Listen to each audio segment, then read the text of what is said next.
Catching mayfly spinners with their egg sacs. Here we go. Look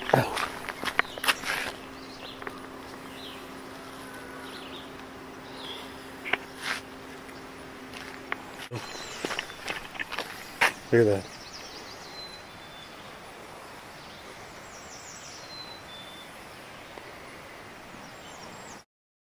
The fly I'm going to be tying today is a mayfly spinner pattern. The footage just seen is of a spring afternoon. It had just rained and the Hendrickson mayflies were descending to lay eggs. In this case, because of the rain, the roads were wet and the spinners mistook the wet roads for water.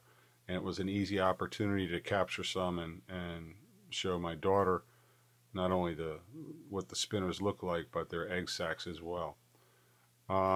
The spinner fall is the final stage of all mayflies' lives. The mayflies' lives begin as nymphs in the water, and depending upon what kind, it could be lakes, fast-moving streams, whatever. Some are burrowing, some are swimming, some are clingers, but they all share the same life cycle in common.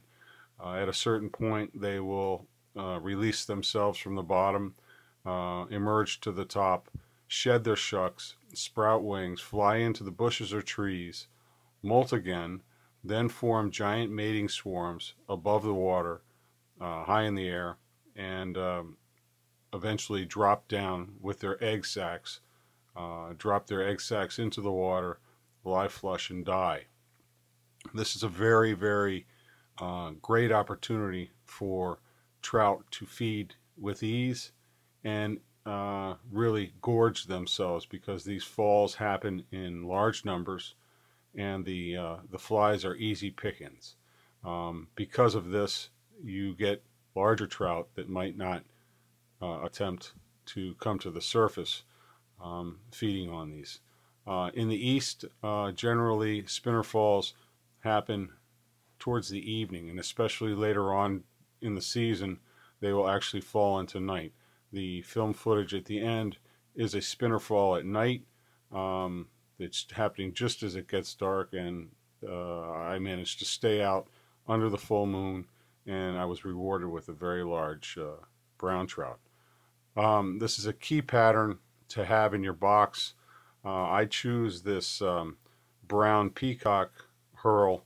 I've stripped it down a little bit to make it smoother, but I choose it as a material because I feel it matches many of the colors of the spinners that fall. There are some exceptions. The sulfurs and the pale morning dove, pale evening dun tend to have lighter bodies. But this is a generic pattern that you can use. Darker flies towards the end of the evening tend to be very effective too. In this case, with spinners, observation is key.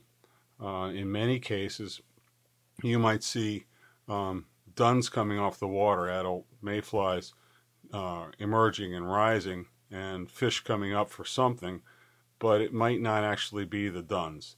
Take a look on the water. These things are very hard to see because once they do their final molt, in many cases their wings are very clear, and so all you would see is the body.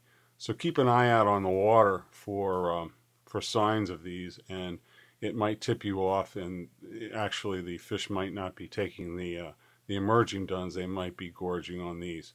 The rises during spinner falls are exciting. They can bring up a whole bunch of trout all at once. They also can be frustrating because the trout can be very selective. This is a generic pattern that's very effective. The natural hackle wings tend to keep shape. I choose to use them. Anyway, I hope you enjoy the fly, and thanks for watching.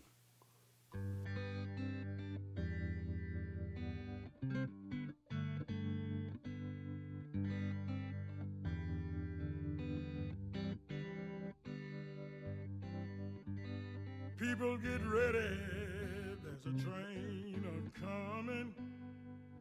You don't need no baggage, you just get on board. All you need is faith to hear the diesels humming. You don't need no ticket, you just thank the Lord. People get ready for the train to Jordan, picking up passengers from coast to coast. Faith is the key, open up the door and board.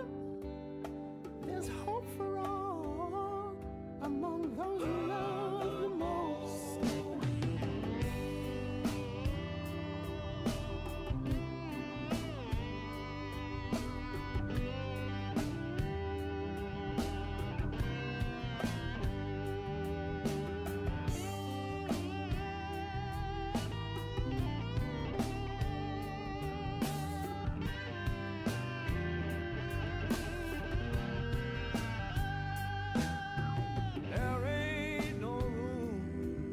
The hopeless sinner who would hurt all mankind just to save it all.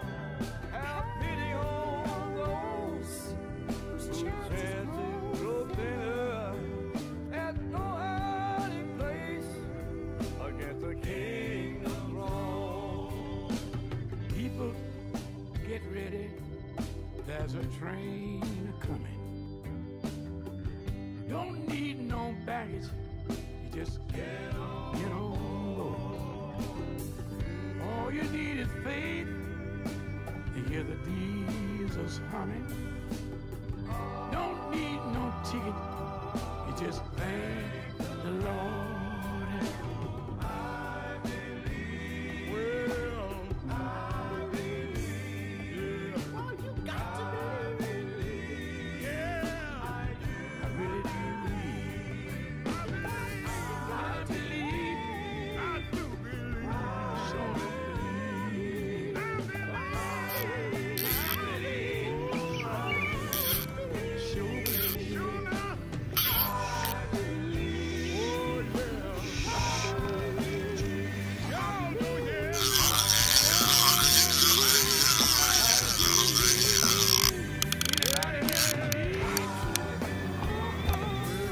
That's one big male.